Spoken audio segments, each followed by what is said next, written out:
تفتكر الموضوع يستاهل كل الضجة دي؟ تعال بينا نشوف. السلام عليكم ورحمة الله وبركاته. أهلا بكم في فيديو جديد مع عبد الحميد. النهاردة إن شاء الله هنناقش فكرة خطيرة جدا جدا جدا، ألا وهي ليه الثانوية عليها ضجة كبيرة أوي كده والناس كلها مهتمة بيها طبعا من الأسباب الأولى طبعا أهمية العلم والتعلم. من قديم الزمان والمتعلم بيكون ليه قيمة مرموقة جدا ومكانة اجتماعية عالية عن بقية الناس، وده بيبرز في إن أيام زمان مثلا في العصر القدماء المصريين عملوا تماثيل للكتاب، والكتاب المتعلمين عامة بقى مش كتاب بس، كمان هم اللي شهدوا الحضارة، وبالعلم ترك الأمم، وحاجة معروفة يعني مش محتاجة كلام. مش محتاجة حاجة يعني. الشهادة الثانوية هي درجة علمية، ده جانب من أهميتها، ولكن مش ده الجانب الأساسي ولا ده كل الضجة دي. تاني عامل من العوامل الفضول أو ترقب النتيجة. البني آدم دايما لما بيعمل أي شيء دايما بيبقى عنده فضول يعرف ايه النتيجة، أي حاجة عموما مش عمل بس. في الامتحانات انت بتمتحن بتخلص بيبقى عندك فضول انك تعرف ايه النتيجة، ومش نتيجتك انت بس، نتيجة كل حبايبك زي ما بيقولوا يعني. فعشان كده الناس كلها بتكون مركزة مع الثانوية، والطلاب بتوع الثانوية من أول ما قبل العام الدراسي كمان إلى ظهور النتيجة، ومن بعدها التوزيع على الكليات ودخول الكلية. ده اللي كان العامل التاني. العامل التالت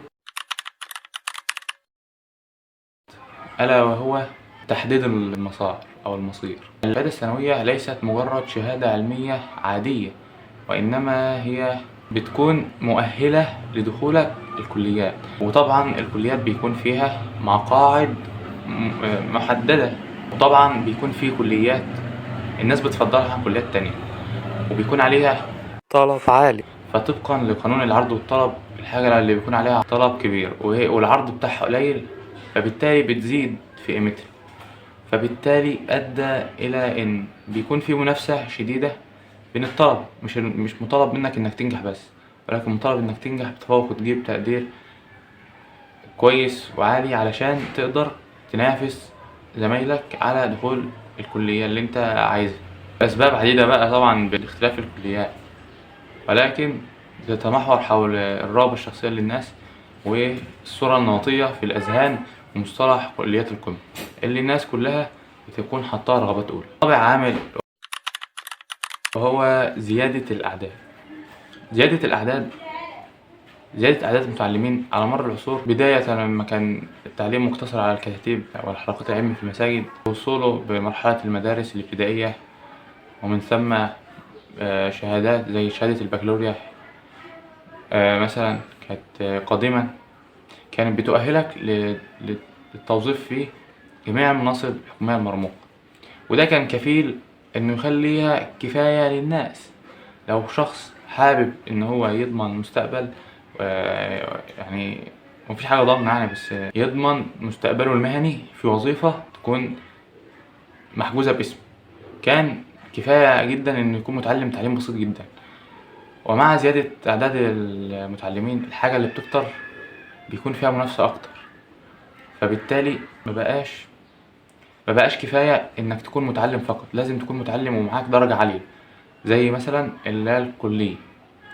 تمام. ففي وقت من الأوقات كان الكليات مجرد إنك يكون معاك كلية ده شيء بيؤهلك لسوق العمل، وبتحصل على وظيفة وبيكون ليك مكانة مرموقة في المجتمع. ومع تطور الزمان أصبح أعداد الخريجين الكليات أيضا كثير، يعني الكليات بقت تطلع أعداد كتيرة من الطلبة والخريجين، فده أدى لزيادة العرض، والطلب ثابت أو ساعات بيقل كمان علشان سياسات توفير بقى والكلام ده مثلا.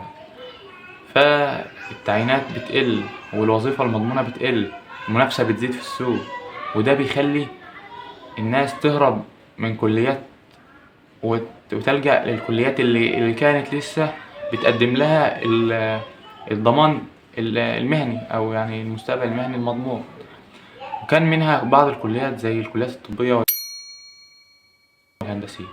مع الوقت الكليات دي كمان عددها بدأت تتزايد بسبب عوامل عدة، منها رغبة الناس بشكل شديد للدخول فيها، أو يعني وأهميتها طبعا يعني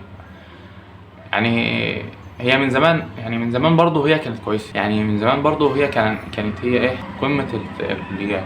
ولكن مع يعني كل ما يعني كان الكليات التانية شغالة يعني زي ما بيقولوا، إنما مع الوقت لما بقت الكليات التانية عددها كتير قوي، بقى الطلب كان زيادة، لا ازداد على الإيه، على الكليات ال- الطبية عامة مثلا، أو كده كليات القمة يعني.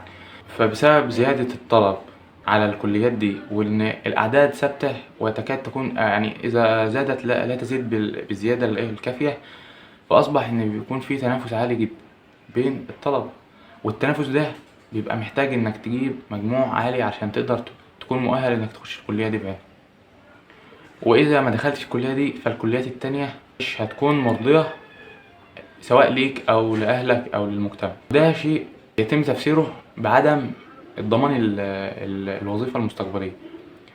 ولكن في السنين الأخيرة بسبب تطور التكنولوجيا وبعد فترة كورونا حصل نقلة في سوق العمل، ما بقاش زي زمان، وما بقتش الوظائف ثابتة هي الملاذ الآمن، وإنما بسبب زيادة الأعداد وكل هذه العوامل أدى إلى إن الوظيفة مش ما بقتش هي أفضل حاجة أو أفضل خيار، وإنما يعني أو الشهادة ليست يعني الشهادة مش كفاية علشان تضمن حياة مستقرة، وإنما لازم يكون عندك مهارات تتطور من نفسك دايما، وما تقفش عند نقطة بعينها. اللي ربنا وفقه في النتيجة وجاب نتيجة كويسة قول الحمد لله واحمد ربنا، ولكن ما تفكرش إن دي نهاية الطريق. ناس كتير زيك، ولو دخلت كلية طب بقى، هندسة، أسنان، بأيا كان الكلية، فأنت خليك عارف إن دخولك الكلية بس مش كفاية، وده لسه مش إنجاز، دي بداية الطريق، دي بداية الطريق. أنت مطالب منك التعلم المستمر، التطور. وفي ناس كتير بتخش كليات قمة أو ميوفقوش في الآخر، فاحمد ربنا، ولو مجموعة مش كبير احمد ربنا كمان واعرف إن ده خير ليك. قال رسول الله صلى الله عليه وسلم: عجبا لأمر المؤمن، إن أمره كله له خير، وليس ذاك لأحد إلا للمؤمن، إن أصابته سراء شكر فكان خيرا له، وإن أصابته ضراء صبر فكان خيرا له. من كمال إيمانك وحسن إيمانك بالله إنك تصبر وتشكر، ويقول الله تعالى لئن شكرتم لأزيدنكم ولئن شكرتم لأزيدنكم ولئن كفرتم إن عذابي لشديد. فإنك تشكر إن ربنا على النجاح، مجرد النجاح في ذاته هو عبارة عن إنجاز. ما تخليش معايير الناس تضيع فرحتك، ومتخليش الشيطان يضحك عليك في الوقت ده. ممكن يكون ليك حق إنك تزعل في إنك محققتش رغبتك أو هدفك، أو أنت كنت متارجت شيء يعني ولم توفق إليه. فاعرف إن وعسى أن تكرهوا شيئا وهو خير لكم، وعسى أن تحبوا شيئا وهو شر لكم، والله يعلم وأنتم لا تعلمون.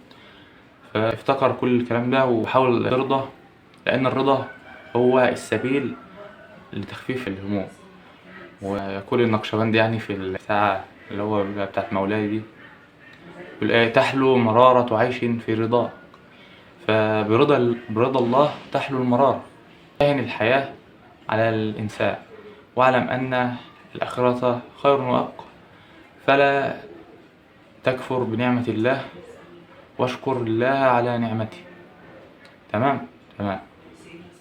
وانت دلوقتي في الوقت اللي انت فيه ده مفيش في ايدك غير الوقت الحالي، اللي فات مش بتاعك، والنتيجة مش بتاعتك، النتيجة دي طلعت خلاص. انت اللي بايدك دلوقتي انك تدرس وتشوف وتخطط انت ايه المتاح معاك انك تعمله بمجموعك ده. في الاخر حبيت اقول الكلمتين دول في الاخر عشان الفيديو يعني عن الثانوية وكده، ولكن الفيديو عن ليه الثانوية عليها ضجة إعلامية بالشكل ده، ومن وجهة نظرك هل الأسباب دي كافية ولا في أسباب تانية؟ ياريت تشاركنا في التعليقات برأيك، رأيك يهمنا جدا. السلام عليكم.